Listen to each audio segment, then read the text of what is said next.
Halo teman-teman, Assalamualaikum warahmatullahi wabarakatuh. Izin memperkenalkan diri, nama saya Ananda Nabila Afriana dengan NPM 221304147. Di sini saya sebagai pemateri pertama akan menyampaikan materi mengenai jenis-jenis media pembelajaran. teman-teman, sebelumnya kita sudah mengetahui media pembelajaran itu apa, yaitu bahan ajar yang disajikan melalui media-media tertentu. Nah, sekarang kita akan mempelajari apa saja jenis-jenis dari media pembelajaran. Yang pertama, yaitu Media cetak.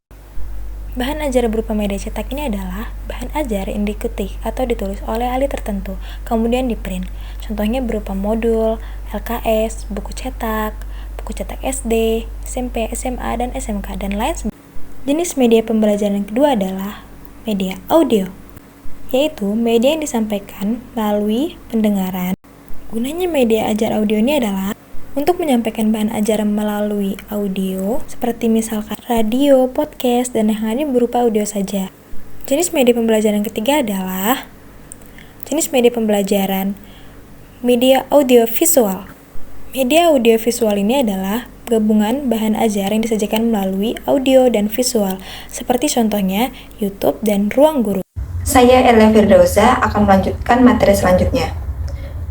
Menurut Gerlach dan Eli, media pembelajaran memiliki ciri-ciri sebagai berikut. Yang pertama ada fiksatif. Ciri ini menggambarkan kemampuan media merekam, menyimpan, melestarikan, dan merekonstruksi suatu peristiwa atau objek. Peristiwa atau objek dapat disusun urut kembali dengan media seperti fotografi, videotape, audiotape, disket, komputer, dan film. Yang kedua, ada manipulatif. Transformasi suatu kejadian atau objek dimungkinkan karena produk media pembelajaran memiliki ciri manipulatif. Fenomena yang membutuhkan yang berlama-lama, bahkan berjuta-juta tahun lamanya, dapat disajikan dengan media pembelajaran dengan lebih singkat antara 2-3 menit saja. Namun, tidak menghilangkan esensi utama dari apa yang disajikan, sehingga peserta didik tetap mampu mengerti fenomena yang dimaksud dengan teknologi time-lapse. Selanjutnya yang terakhir ada distributif, yaitu media pembelajaran memungkinkan objek atau kejadian ditransformasikan melalui ruang dan secara bersamaan disajikan kepada seluruh besar siswa dengan stimulus pengalaman yang relatif sama. Distributif media pembelajaran tidak hanya terjadi dalam satu kelas saja, namun dapat terjadi di kelas lain, sekolah, bahkan secara global. Apalagi dengan adanya sistem pembelajaran online, saat ini distribusi dan penggunaan media pembelajaran dapat dilakukan secara masif dan global di seluruh dunia, bahkan hampir tanpa adanya delay atau penundaan. Oke, jadi teman-teman, kami mengambil pendapat dari beberapa pakar ahli yang bernama Gerlach dan Eli. Keduanya menjelaskan bahwasannya jenis benda atau media itu dapat dilihat dari beberapa ciri-ciri atau jenis ya teman-teman. Yang pertama yaitu sebenarnya media itu bisa berupa seseorang, pengalaman nyata ataupun ya benda-benda yang lainnya gitu. Kemudian yang nomor 2, media itu bisa verbal. Jadi gampangnya, contohnya ya, itu media cetak yang dapat ditampilkan dalam layar transparansi seperti itu. Kemudian yang nomor 3 itu bagan.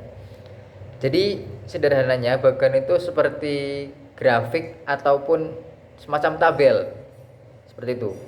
Kemudian yang nomor 4 itu adalah sebuah visual yang diam. Jadi visual di sini tuh semacam sesuatu yang bisa dijelaskan melalui buku, film bingkai, film rangkai, atau semacam majalah surat kabar. Kemudian yang nomor 5 itu film atau video tape atau semacam gambar yang diambil secara langsung ataupun tidak langsung seperti itu. Lalu selanjutnya adalah sebuah rekaman audio atau ya sering diketahui